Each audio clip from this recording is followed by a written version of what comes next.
Jake Morrison stood at the observation window of Kepler Station and watched the stars. He had been the commander of this remote outpost for 2 years now, and the view never got old. 40 people called this place home, floating in the darkness at the edge of human space. They were scientists mostly, studying the strange energy patterns coming from the purple nebula that stretched across their view like paint splashed on canvas. Lisa Bennett walked up behind him, carrying her data pad. She was the chief science officer, and the worried look on her face told Jake something was wrong. "We have a problem," she said quietly. "A big one." Jake turned to face her. "What kind of problem?" The sensors picked up something coming out of hyperspace. Not one ship, an entire fleet. Jake felt his stomach drop.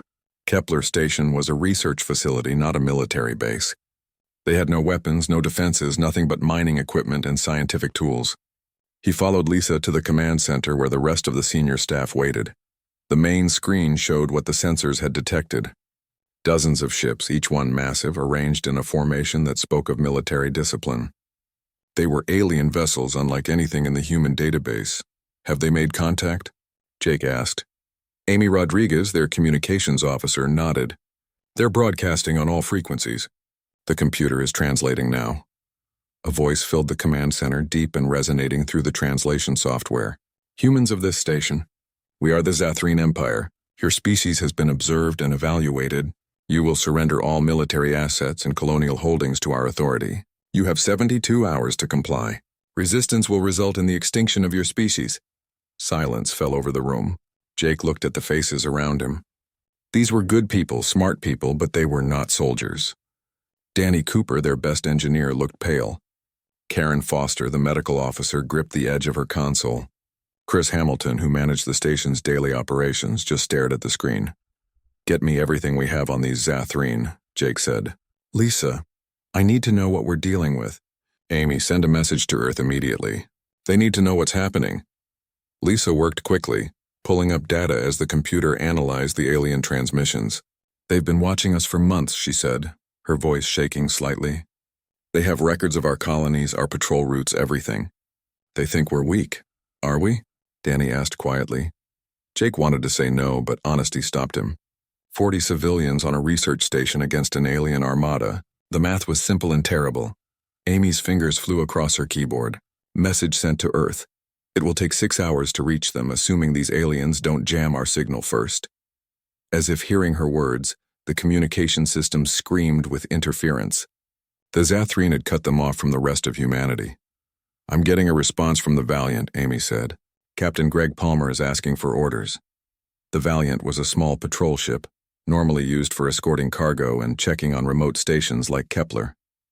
Greg Palmer was a good captain, but his ship carried only 12 crew members and had light weapons meant for pirates, not war.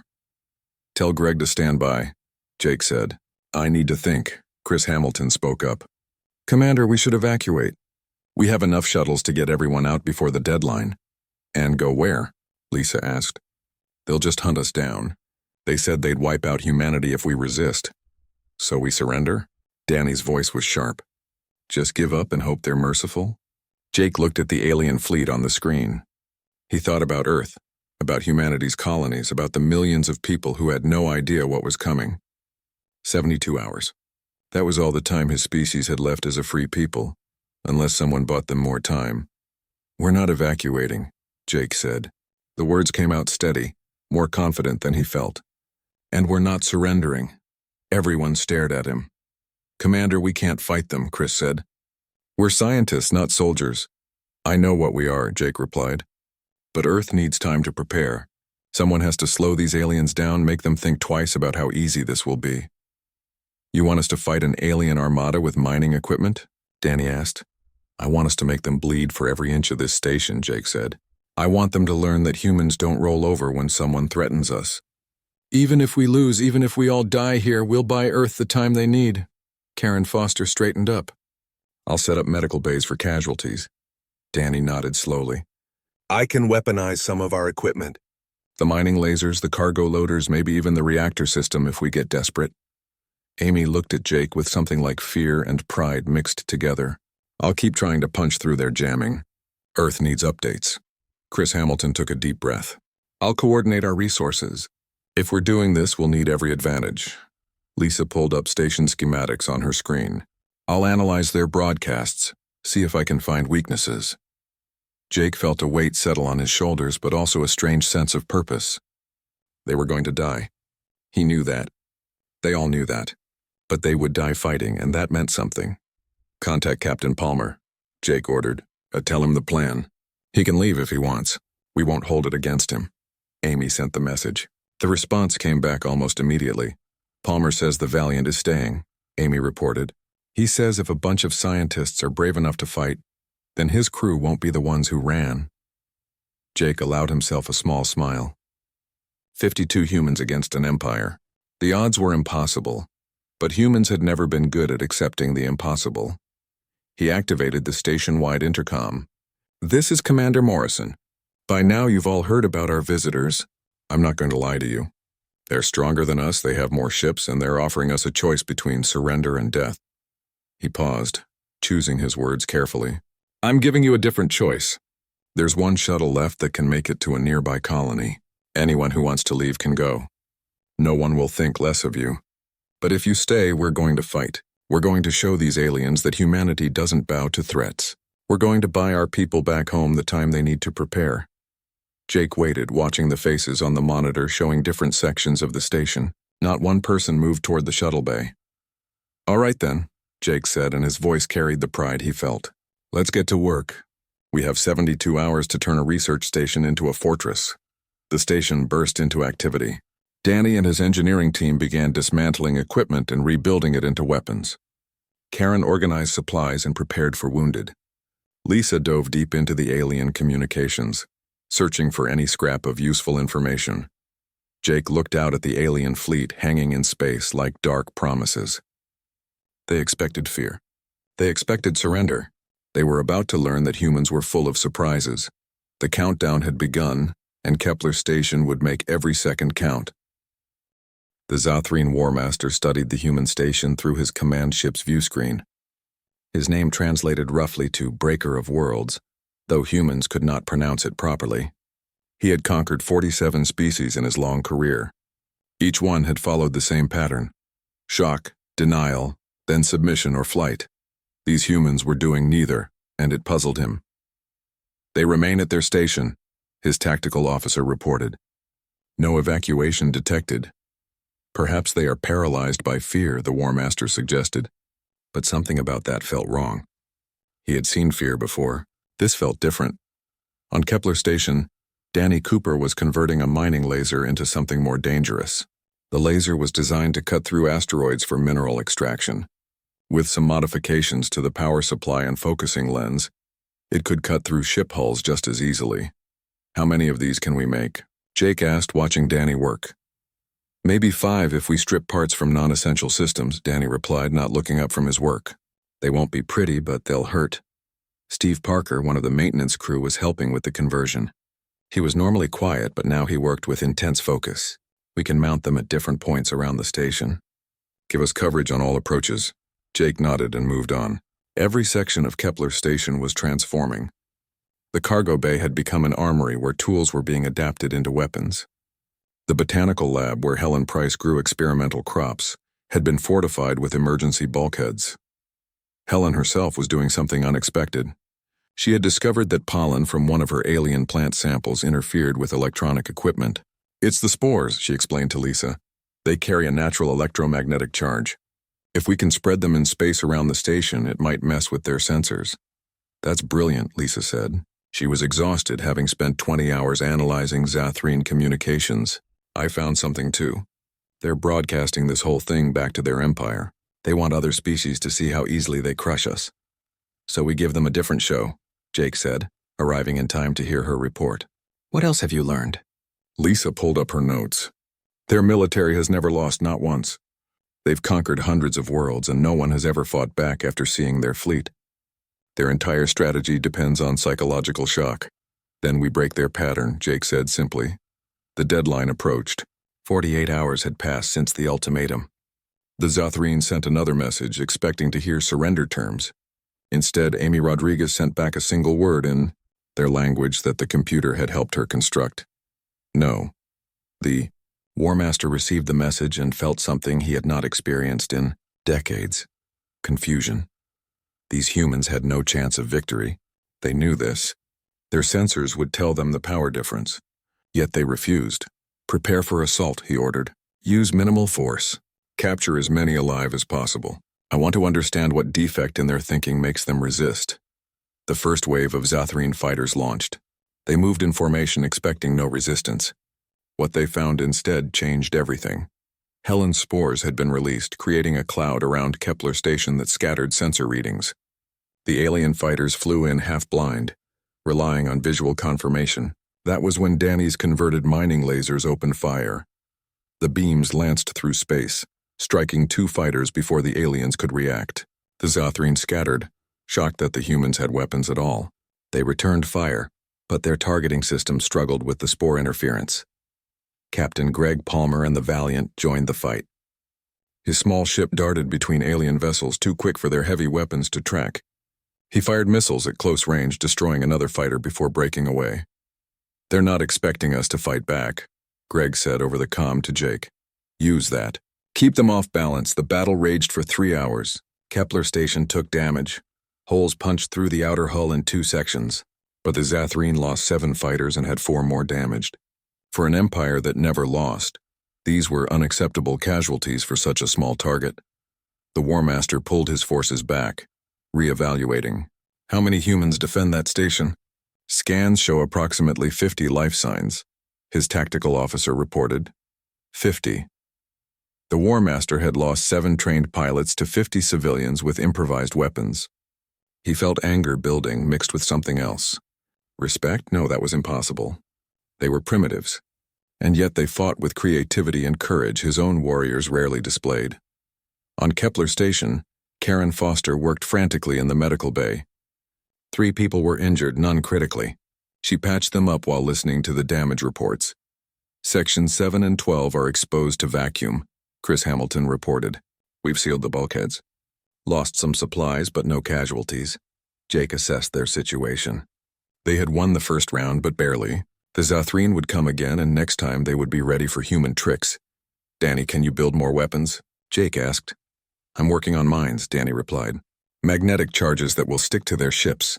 We don't have much explosive material, but I can overload power cells. They'll make a nice bang. Steve Parker had another idea. The reactor shielding can be cut into plates.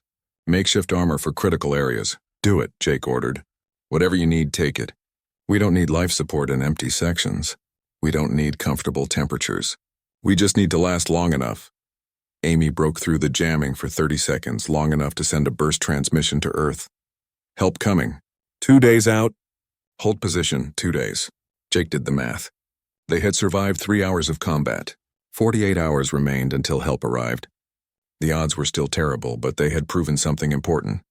Humans could make aliens bleed. Lisa made another discovery in the Zatharine communications. They're arguing among themselves. Some think they should just destroy the station from a distance. Others want to capture it intact to study our defenses. Pride, Jake said, understanding. They can't admit that we hurt them. They need to beat us in a way that saves face. We can use that, Lisa agreed. The second assault came 12 hours later. This time the Zatharine sent boarding parties, heavily armed soldiers in powered armor. They cut through the hull and entered the station expecting quick victory. They found humans waiting in ambush. Danny's mines detonated as aliens rounded corners. Converted cargo loaders swung improvised weapons with crushing force. Humans fought with tools, with desperation, with a ferocity that shocked their attackers. Steve Parker led a team that collapsed a corridor on top of advancing aliens.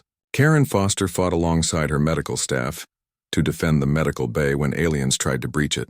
Even Helen Price, who had never heard anything in her life, used her botanical knowledge to release chemical irritants that affected the aliens' breathing. The boarding party retreated after losing a third of their number. They had expected weak resistance. Instead, they faced humans who turned every part of their environment into a weapon. The War Master watched the retreat and felt true alarm for the first time. What are these creatures? His advisor checked records. They call themselves humans. This is their first contact with our empire. First contact and they fight like this? The War Master studied the battle footage. They are not warriors. Our intelligence shows they are scientists, researchers, yet they fight as if they have nothing to lose. Perhaps they do not understand they cannot win, the advisor suggested. No, the War Master said slowly. They understand perfectly. They simply do not care. They would rather die fighting than live in submission. The concept was alien to the Zathreen. No species they had encountered possessed this quality. It should have made them easier to defeat. Instead, it made them terrifying. On Kepler Station, Jake counted their losses. 5 dead, 12 wounded. The station was failing, systems breaking down faster than they could repair them. But they were still here, still fighting. Earth's fleet is 36 hours out, Amy reported. We just need to last. Jake looked at his exhausted crew. They were bloody, scared, and pushed beyond their limits, but not one of them suggested surrender. Then we last, Jake said. Whatever it takes. The third day of the siege began with alarms screaming through what remained of Kepler Station. Jake woke from a brief sleep to find Lisa already at her station, her face illuminated by monitor screens. They're trying something new, she said as Jake approached. Look at this formation. The Zathreen fleet had reorganized. Instead of attacking directly, they were surrounding the station at a distance, setting up what looked like weapons emplacements. They're going to bombard us, Chris Hamilton said, studying the pattern. Looks like they gave up on taking the station intact. Jake felt a cold certainty settle in his gut. This was it. They had hurt the aliens enough that pride no longer mattered. How the Zathreen just wanted them dead. How long do we have? He asked. Maybe an hour before those platforms are online, Lisa replied. Once they start firing, our shields will last maybe 10 minutes. 10 minutes. After everything they had survived, everything they had done, it would end in 10 minutes of fire from space. Danny Cooper appeared in the doorway, covered in grease and burns from working on damaged systems. I heard. Got an idea, but it's crazy. Everything we've done has been crazy, Jake said. Talk to me. The reactor, Danny said. We can overload it manually. If we time it right, we can create an explosion big enough to take out anything close to the station, including us, Steve Parker added, having followed Danny. We're dead anyway, Danny said bluntly. But if we take some of them with us, maybe it matters. Maybe it scares them enough to think twice about Earth. Jake looked around the command center. Karen Foster had come in, still wearing her blood-stained medical coat. Helen Price stood near the back, looking small but determined. Amy Rodriguez kept working at her communication station, still trying to get messages through the jamming. There might be another way, Lisa said suddenly. She was staring at something on her screen, her eyes wide. I've been analyzing their broadcasts. The whole Empire is watching this battle. Every species they've conquered, every world they control, they're all seeing humans fight back. So? Chris asked. So we're not just fighting for time, Lisa continued, her voice gaining strength. We're fighting for every species that ever wanted to resist. If we can show them that the Zathreen can be hurt, can be beaten, we might inspire rebellions across their empire. That's a nice thought, Danny said. But we're still about to get blown up, Amy suddenly shouted. I've got something. I broke through their jamming. There's a signal coming from inside their fleet. She put it on speakers. The voice was scratchy but clear, speaking in broken human English. Humans, we are Kelvin. We are slaves of Zathreen. We see you fight. We help you if we can. Silence fell over the command center. Jake found his voice first. Who are you? What kind of help? We work on Zathreen ships. Fix things. We can break things too. Tell us what you need. Jake's mind raced. An ally inside the enemy fleet. It was a slim chance, but it was something. Can you disable those weapon platforms they're building? Maybe we'll try. But Zathreen will know something is wrong soon. Do what you can, Jake said. And thank you. The signal cut out. Jake looked at his crew. We might have just gotten lucky. 20 minutes later, one of the weapon platforms exploded in a cascade of sparks. Then another. The Zathreen fleet went into chaos, searching for the saboteur. Now's our chance, Captain Greg Palmer said over the comm from the Valiant. I'm making a run at their command ship while they're distracted. Greg, that's suicide, Jake said. Everything we've done has been suicide, Greg replied. Might as well make it count. The Valiant broke from its position and accelerated toward the heart of the Zathreen fleet. Greg's crew had strapped every explosive they could make onto the hull, turning their ship into a missile. The Zathreen tried to stop them, but Palmer flew like a man possessed, dodging fire and debris. He got within range of the command ship and sent one final message. For Earth, for humanity, and for every species these aliens have ever enslaved. The Valiant struck the command ship and exploded. The detonation was massive, crippling the alien vessel and destroying 3 nearby fighters. Greg Palmer and his 12 crew members died instantly, but they took hundreds of aliens with them. Jake watched the explosion through the monitors, feeling grief and pride war in his chest. Greg had bought them more time, but at the highest cost. The Zathrene fleet pulled back, confused and reeling. They had lost their command ship. Their weapon platforms were sabotaged, and the humans still refused to die. The War Master, now commanding from a backup vessel, stared at the carnage. This was supposed to be simple. Show strength, force submission, move on. Instead, his fleet was bleeding, his crews were afraid, and somewhere in his own ship, slaves were finding courage to resist. What are they? He asked again. But now the question had a different tone. Not curiosity, fear. On Kepler Station, Danny was back at work on his reactor plan. Palmer bought us time, but they'll regroup. We need to be ready. Steve Parker had found more reactor shielding and was installing it around critical systems. This stuff can't stop their weapons forever, but it might let us last a few more minutes. Helen Price approached Jake with news. I released more spores. Our whole sector is covered now. Their sensors are nearly useless inside the cloud. Good work, Jake said. He could see she was terrified but working anyway. That was courage, he thought. Not the absence of fear, but action despite it. Karen Foster reported from medical. We're down to basic supplies. If there's another boarding attempt, I can't help many wounded. Then we don't let them board, Jake said with more confidence than he felt. Lisa made a breakthrough. I've decoded more of their battle language. They're operating far from their supply lines. Every ship they lose, every soldier who dies can't be replaced easily. We're not just fighting for time. We're actually hurting them. How much? Jake asked. They've lost about 30% of their fleet, Lisa calculated. For an empire that never loses, that's catastrophic. Other species are watching. Word is spreading that humanity fought back and made it costly. Amy picked up more signals from the Kelvin. They say the Zathrene are arguing. Some want to destroy us from maximum range. Others want to retreat entirely. What's stopping them? Chris asked. Pride, Lisa said. If they retreat from 50 humans on a damaged station, it will shatter their reputation across the galaxy. They're trapped by their own image. Jake understood. The Zathrene had built their empire on fear and overwhelming force. Kepler Station had broken that image. Now the aliens had to either restore their reputation or accept that they could be resisted. Danny appeared again. Reactor plan is ready. Say the word and I can set it off. We'll take out everything within a kilometer. Hold that as a last resort, Jake ordered. We're not dead yet. The Zathrene attacked again, but this time with more caution. They had learned to respect human defenses. Their troops advanced slowly, checking for traps and ambushes. The battle that followed was brutal. Humans fought in corridors and junctions, using every trick they had learned. Danny's mines took a toll. Steve's improvised armor saved lives. Helen's chemical irritants slowed alien advances. But the aliens kept coming. They had numbers and training. The humans had only desperation and will. Karen's medical bay was overwhelmed. She worked on wounded while the station shook from weapons fire. She lost 2 patients despite her best efforts and had to move on to the next. Jake coordinated the defense from the command center, but he knew they were losing. Life support was failing. Power systems were dying.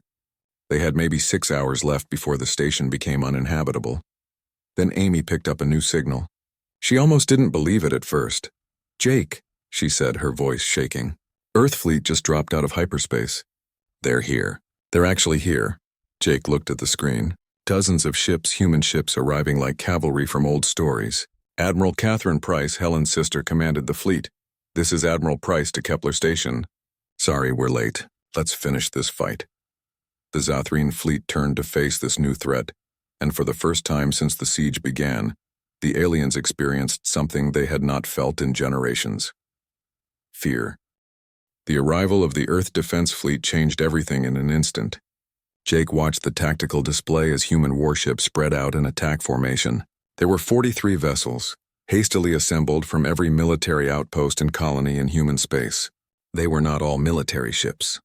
Some were armed cargo haulers, retrofitted colony transports, Even a few luxury yachts carrying missile pods. They brought everything they could fly, Lisa said, awe in her voice. Admiral Catherine Price's command ship, the Defender, led the formation. Her first broadcast went wide, transmitted on every frequency so both the Zathrene and the rest of the galaxy could hear. This is Admiral Catherine, Price of Earth Defense Fleet. The people of Kepler Station have shown the galaxy what humanity is capable of. Now we show you the rest. The Zathrene War Master, still reeling from the loss of his command ship, tried to reorganize his forces. His fleet still outnumbered the humans, but his crews were shaken. They had spent days trying to overwhelm 50 civilians and failed. Now they faced trained warriors and warships. All vessels attack formation, the War Master ordered. Show them the power of the Empire. But his subordinates responded slowly. Fear had infected the fleet. The impossible resistance of Kepler Station had broken. Something in the Zathrene military mindset. The space between the two fleets erupted in fire. Admiral Price had studied every second of footage from the siege.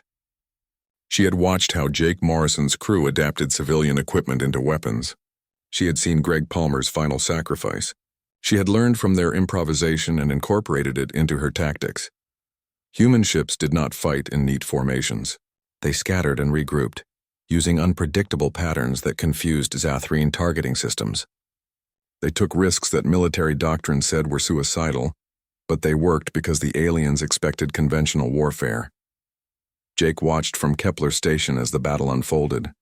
His exhausted crew gathered around monitors, cheering as human ships landed hit after hit on the alien fleet. Lisa, can you transmit what you learned about Zathrene weaknesses to the fleet? Jake asked. Already doing it, Lisa replied. Her fingers flew across her keyboard. Sending everything. Ship configurations, communication protocols, tactical patterns. Admiral Price received the data and immediately put it to use. She targeted the aliens' shield generators first, exploiting a design flaw Lisa had identified.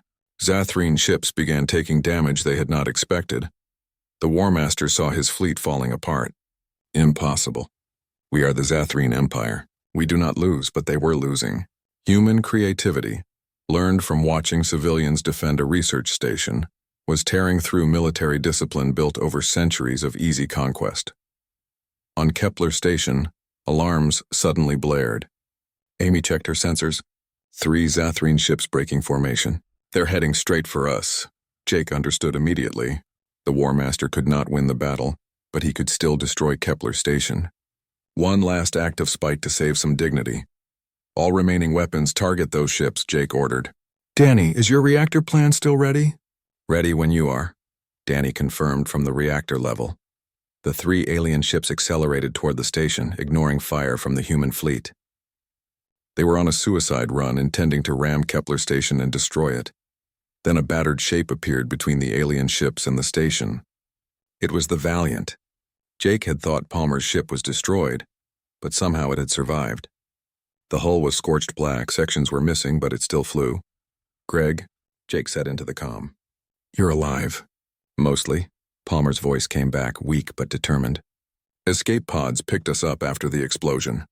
Managed to get the Valiant flying again. She's held together by hope and duct tape, but she'll do for one more run. Greg, no. You've done enough. Not yet, I haven't, Palmer replied. Tell my crew I'm proud of them. Tell Earth we went out fighting. The Valiant turned directly toward the oncoming Zathrene ships. Palmer pushed his damaged engines to maximum, accelerating on an intercept course. What's he doing? Chris asked. Saving us, Lisa said quietly. One last time.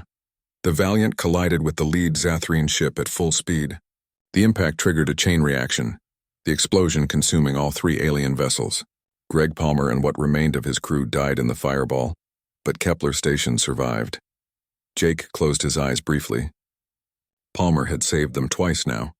The man was a hero, but heroes had a habit of dying young. The battle continued to rage around them. The human fleet pressed their advantage, but the Zathrene still had numbers. It became a grinding fight, both sides taking heavy losses. Admiral Price made a decision. She broadcast on all channels, including the one the Kelvin slaves used. Attention all enslaved species within the Zathrene fleet. The humans of Kepler Station showed you that resistance is possible. Now I offer you freedom. Disable your ships, sabotage their systems, and we will grant you sanctuary. The empire ends today. The effect was immediate. Across the Zathrine fleet, slave workers who had been watching the impossible defense of Kepler Station rose up. They shut down engines, corrupted navigation systems, vented atmosphere from weapons rooms. Decades of suppressed rage exploded in coordinated rebellion. The War Master watched his empire crumble.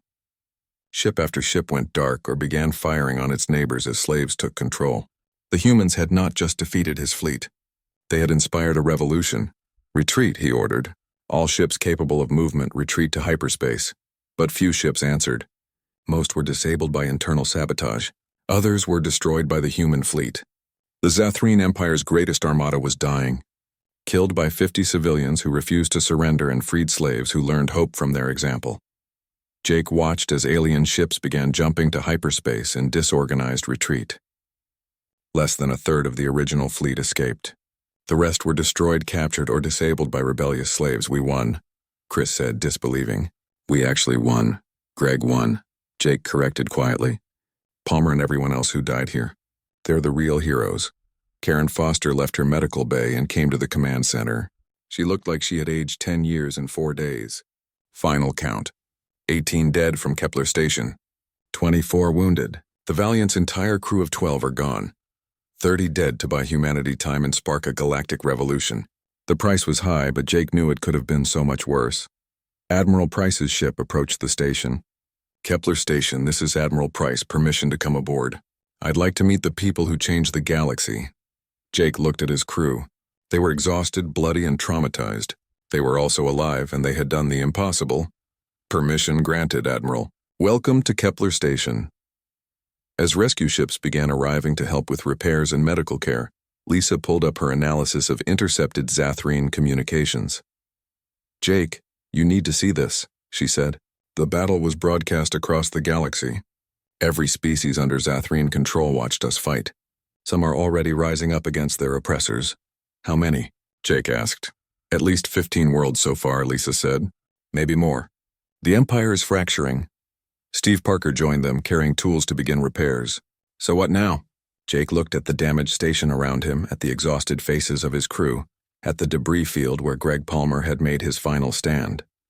Now we rebuild, Jake said, and we make sure everyone who died here is remembered. They bought humanity more than time. They bought us respect and they gave the galaxy hope. Danny appeared, covered in reactor coolant. Speaking of rebuilding, we need to fix about 1,000 things before this station is livable again. Then let's get started, Jake said. We're not going anywhere. Admiral Price boarded the station an hour later. She immediately asked to be taken to meet the crew. When she saw her sister Helen, the two embraced for a long moment. You did good, Catherine told Helen. Your spore idea saved lives. We all did what we could, Helen replied quietly. Catherine turned to Jake. Commander Morrison, on behalf of Earth and humanity, thank you. Your defense of this station bought us the time we needed and inspired a galaxy. That's more than any military victory could achieve. We lost 30 people, Jake said, including Captain Palmer and his crew. And we'll honor every one of them, Catherine promised. But because of what you did here, humanity has allies now. Former slaves are asking to join us. Other species want to learn how to resist tyranny. You've changed everything. Jake looked around at his crew. They were ordinary people who had done extraordinary things when faced with impossible odds. That was what it meant to be human, he realized. Not superhuman strength or advanced technology, but the refusal to give up even when victory seemed impossible. What happens now? Jake asked.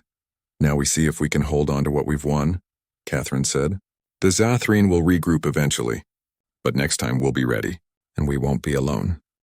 3 days after the battle, Kepler Station looked like a salvage yard. Repair crews from the Earth fleet worked around the clock to restore critical systems. Bodies had been recovered and prepared for burial. Wounded were stabilized and transported to better medical facilities. Jake stood in what remained of the command center watching the work. He had not slept more than a few hours since the battle ended. Every time he closed his eyes, he saw the faces of the dead. Lisa found him there. She looked better than most, having spent the siege at her computer rather than fighting hand-to-hand.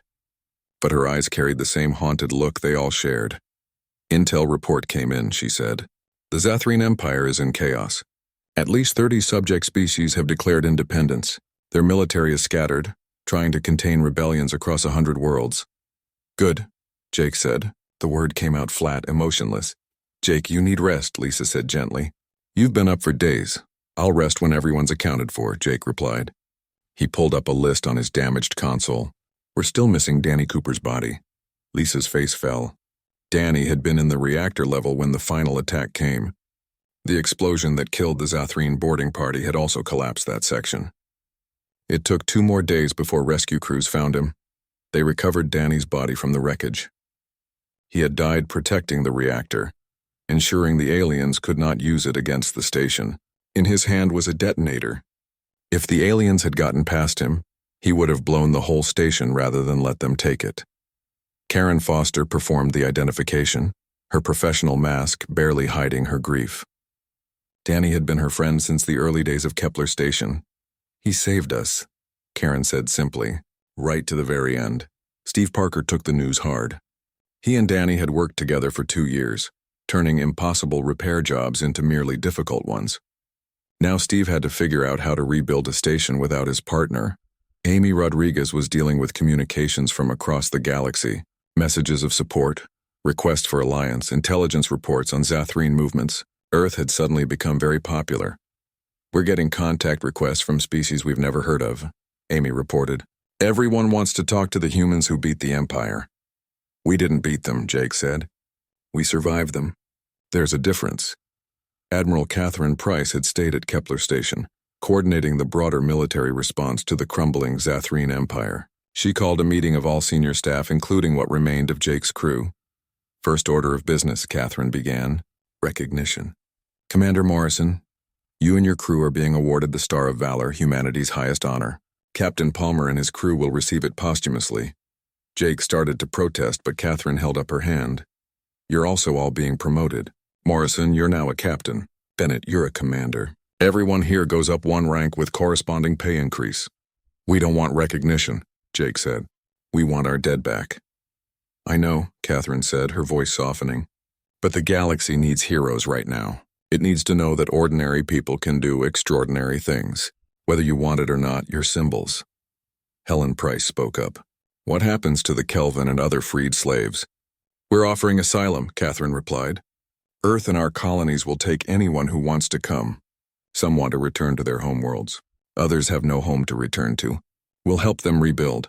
Lisa raised her hand. What about the Zathrene? Will they come back? Eventually, Catherine admitted. But not soon. Their empire is falling apart from within. We estimate at least 5 years before they could mount another offensive. By then, we'll be ready. Chris Hamilton asked the question on everyone's mind. What about Kepler Station? Are we rebuilding, or is this place being abandoned? Catherine smiled. Rebuilding, but not as a research station. Kepler Station is being converted into a fortress and training center. We're going to teach other species what you learned here, how to fight when you're outmatched, how to turn civilian equipment into weapons, how to resist tyranny. Jake felt a strange mix of pride and sadness. Kepler Station would live on, but it would never be the quiet research outpost it once was. The siege had changed it forever, just as it had changed everyone who lived through it. The meeting ended, but Catherine asked Jake to stay behind. I need to talk to you privately, she said once they were alone. Earth wants you to come home. Press conferences, interviews, recruiting drives. You're famous now, Jake, the man who defied an empire. I don't want fame, Jake said. I just want to honor the people who died. Then come home and tell their stories, Catherine urged. Make sure the galaxy knows their names. Danny Cooper, who gave his life protecting the reactor. Greg Palmer, who sacrificed everything twice. All of them deserve to be remembered. Jake considered this. Maybe she was right. Maybe the best way to honor the dead was to ensure they were never forgotten. I'll think about it, he said finally. Catherine nodded and left. Jake stood alone in the command center, surrounded by damaged equipment and memories. Amy found him an hour later. Jake, you need to see this. She showed him a message that had just arrived.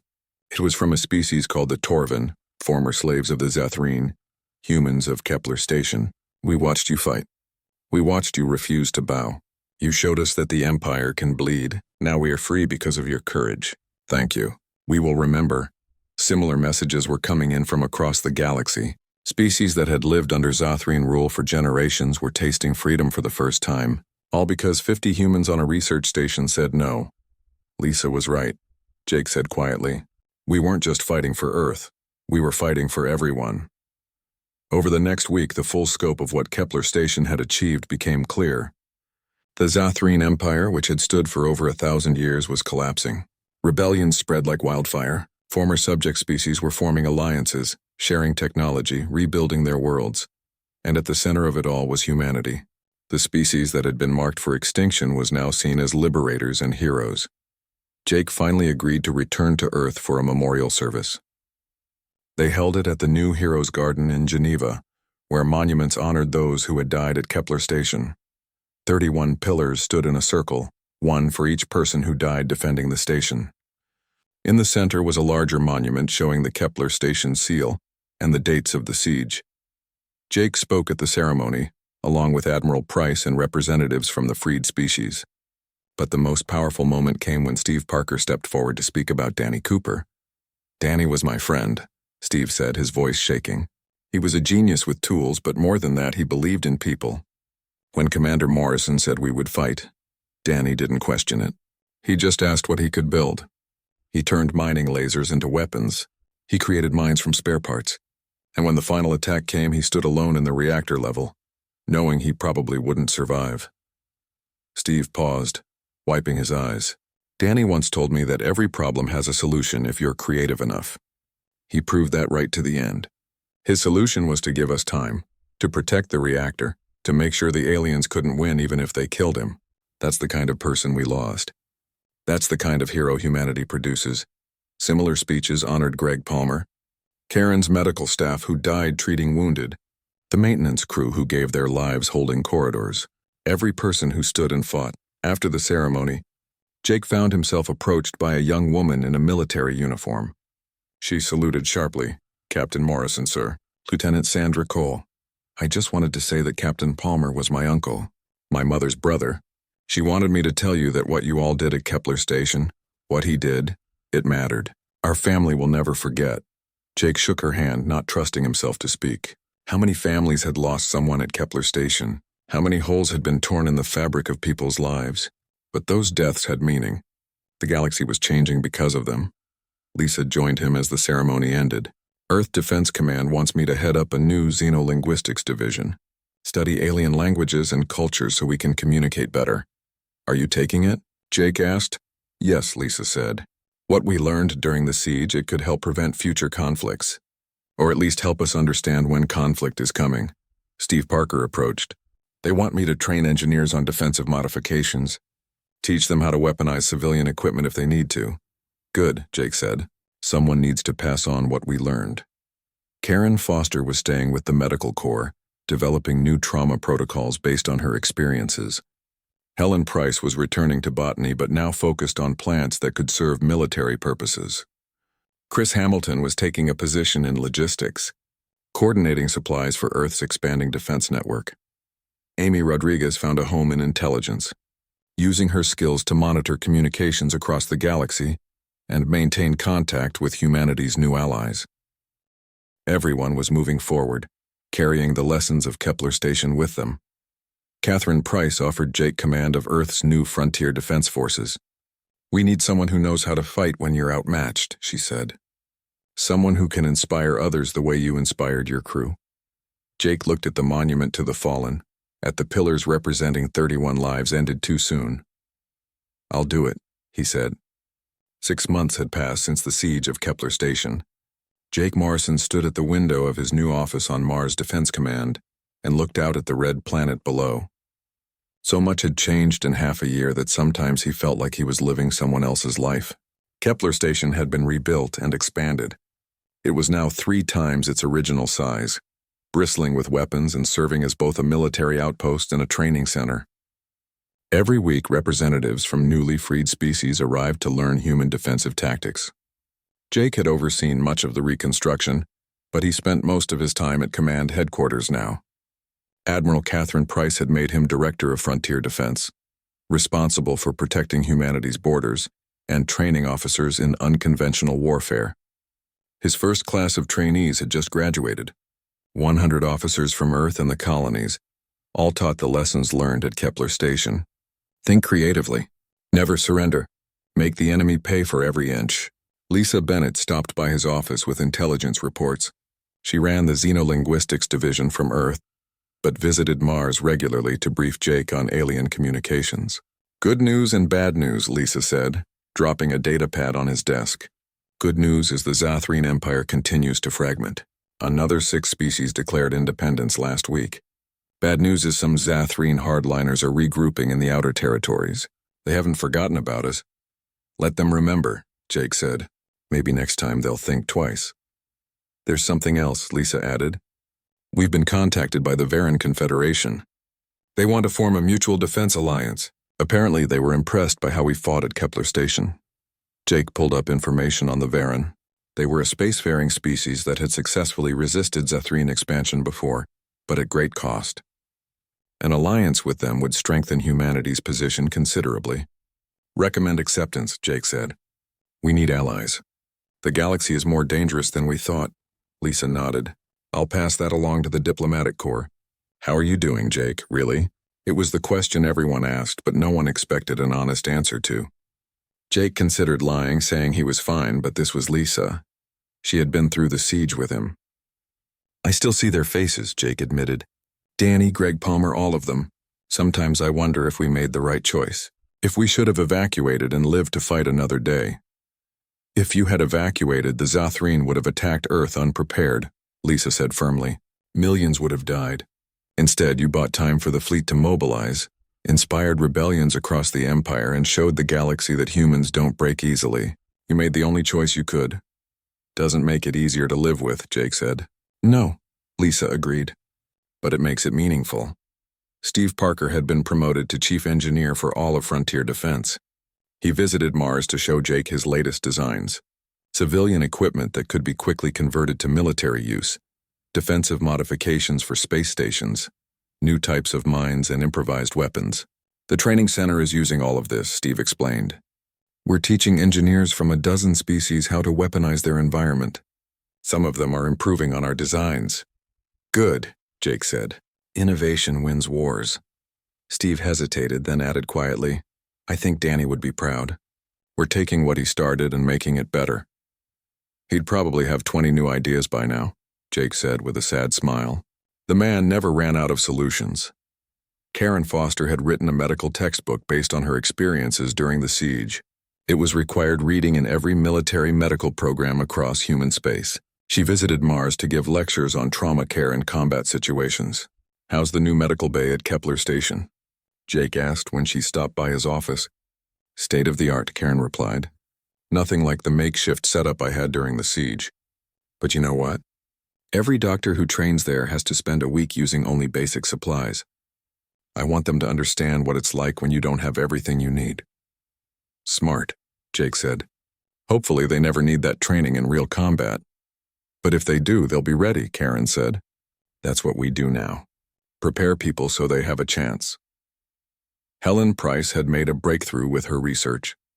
The spores that disrupted Zathrene sensors during the siege had been refined into a deployable countermeasure system. Human ships could now generate sensor interference clouds when needed. Your sister says you've been nominated for the Scientific Achievement Award, Jake told Helen when she came to Mars for a conference. Because I got lucky with alien pollen, Helen said dismissively. But if it helps protect people, I guess that's what matters.